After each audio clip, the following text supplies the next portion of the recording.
जो शख्स था जो इस बैंक के पास में वहाँ दुकान से सामान खरीदता था, शमशेर, इसने ये जानकारी जुटा के और अपने साथियों के साथ शेयर की और उसके आधार पे इन्होंने ये योजना बनाई। ठीक है सर, बैंक में भी कभी घुसने का प्रयास किया इन्होंने, बैंक लूटने का? नहीं, इस तरह की चीज़ें सामने नहीं आई इन्वेस्टिगेशन में। ये तो इस पर्टिकुलर लड़के को टारगेट करके जो पेट्रोल पंप का मोटा कैश जमा कराने के लिए आता था, तो उसको टारगेट करके और इन्होंने इस वारदात का प्रयास किया। सर ये उस समय कैसे आए थे, किस गाड़ी वाहन से या पैदल?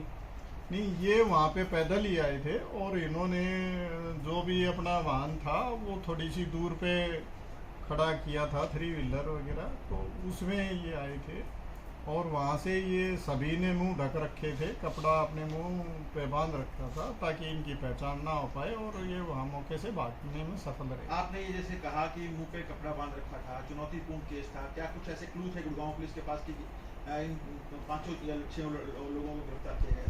हमारे पास शुरुआती दौर में सिर्फ इतना ही था कि ये इन लड़कों ने मिलके और प्रयास किया है, उनके पहचान का कोई भी हमारे पास इस तरह की चीज़ें सामने नहीं थी, लेकिन ये हमारे सब इंस्पेक्टर गुणपाल की सूझबूझ का नतीजा है कि उन्होंने अपना नेटवर्क लगा के मेहनत करके और बहुत जल्द इनको गिरफ्तार करने में कामयाबी हासिल की।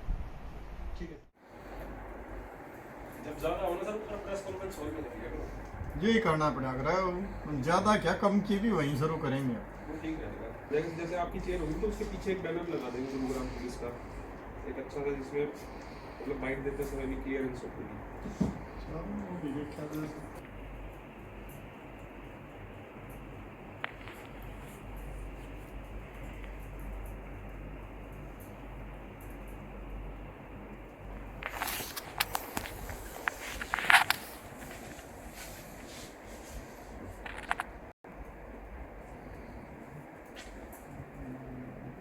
कम ही लोग हैं, कोई पुल पल कर लिया क्या?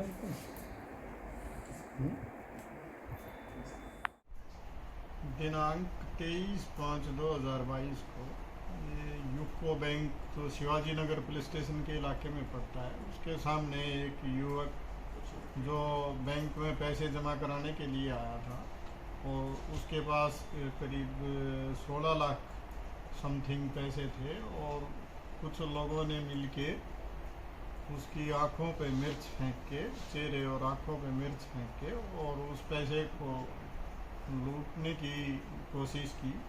वहाँ बैंक के सामने कुछ लोग जो बैंक के कर्मचारी थे वो भी लाइट ना होने के कारण बाहर खड़े थे, तो उनकी हेल्प मिलने के कारण वो अपने प्रयास में सफल नहीं हो पाए और वो वहाँ से भाग गए, जिसके संबंध में शिवाजी नगर पुलिस स्टेशन में केस रजिस्टर करके शिकायत के आधार पर और हमने इन्वेस्टिगेशन शुरू की। ड्यूरिंग इन्वेस्टिगेशन हमारी क्राइम टीम सेक्टर 40 के इंचार्ज सब इंस्पेक्टर गुणपाल के नेतृत्व में टीम ने मेहनत से काम करते हुए उसमें जो शामिल 6 लोग थे उनको हमने गिरफ्तार कर लिया है, जिनके नाम मोहम्मद जमाहिर, कोलिन, अमित और मोहसिन, गुलशन और शमशेर। ये जो पूछताछ पे ये बात पता चली है कि शमशेर वहाँ बैंक के पास ही एक दुकान से सामान खरीदता था और इसको ये जो लड़का पेट्रोल पंप के पैसे रूटीन में जमा कराने के लिए आता था, तो इसके बारे में इसको जानकारी थी और इसको ये अंदेशा था कि मोटी रकम जमा करा के जाता है, तो इसलिए इसने ये सारी अपने साथियों के साथ चीज़ें शेयर की और इन्होंने इस लूट क्या, क्योंकि 5 आदमी शामिल थे, तो ये डकैती की योजना इन्होंने बनाई और उसको अंजाम देने के लिए ये उस दिन पहुंचे, जिसमें ये कामयाब नहीं हो पाए। हमने उसको अब इन सबको गिरफ्तार करके आज कोर्ट में पेश कर रहे हैं और इसमें आगे की इन्वेस्टिगेशन की जा रही है। सर बैकग्राउंड क्या है इन सभी 6 लोगों के, और पहले कोई क्रिमिनल रिकॉर्ड रहा हो या क्या कुछ ये करते थे सब लोग? ये सभी 3 व्हीलर चालक हैं और पहले की इस तरह की चीज़ें अभी हम पता कर रहे हैं कि इनका प्रीवियस रिकॉर्ड कैसा है। बाहर के रहने वाले हैं, मूल निवासी ये दूसरे स्टेट्स के हैं तो इनके बारे में पूरी डिटेल अभी इकट्ठी की जा रही है। और अभी ये यहाँ पे 3 व्हीलर चलाने का काम करते थे और सब ने मिलकर इस योजना को अंजाम देने का प्रयास किया। इस शख्स की कैसे पहचान दी गई थी, कैसे योजना बनाई गई सर? नहीं, ये जो शख्स था